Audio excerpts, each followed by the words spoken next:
Hello everyone, welcome back. In this video, we'll be talking about security misconfiguration practical lab, which we'll be performing in TryHackMe website.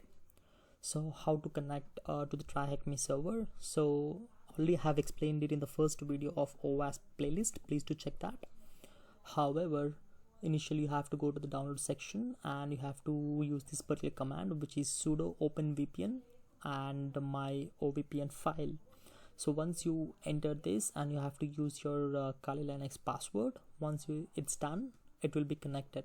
So you can connect to this VPN. So once it is done, go to the TryHackMe and go to the access section, and here refresh it. So you have to make sure that it's connected. Only then you can connect with those machines.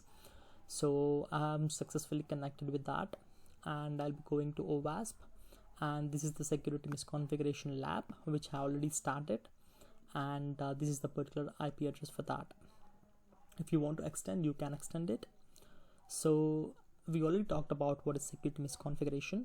However, let's go back and let's see what security misconfiguration includes. So for example, port deconfiguration, permissions on cloud service like S3 buckets, or having unnecessary features enabled which is actually not necessary in our web applications, and even when default accounts with unchanged passwords. So we'll be seeing in this lab. And the next one is error messages that are overly detailed and allow an attacker to find out more about the system. For example, let's say we use some commands in our application, and there was an error in which it mentioned that we don't have this particular username and password in our database in that particular table, which should not be mentioned. So that is one of the example which we have talked about in the previous video. And not using HTTP security headers or revealing too much about details in the servers. So let's talk about the default password through which there was an attack in 2016. You can pause this video and you can check read this description. However, let's once it is deployed, just click the question done, and we have to find this particular flag. So how to find this particular flag? Let's copy this and paste. So this the pensive notes. As you can see, pensive notes, a note taking app for people who like to think about their notes. So we have username and password, in which only when we able to log in we'll be seeing that particular flag which we have already filled. So let's use some default passwords. So admin, right, or admin 123.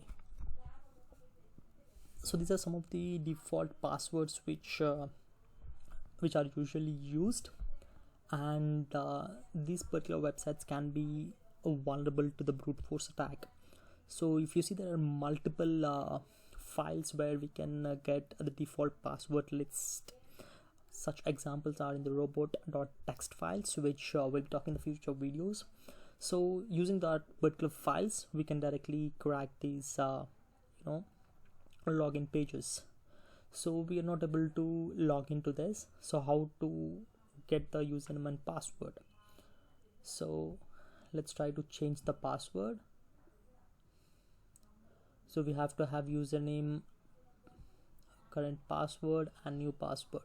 So obviously we don't know the current password, so it's not possible. Obviously it should be try and error method.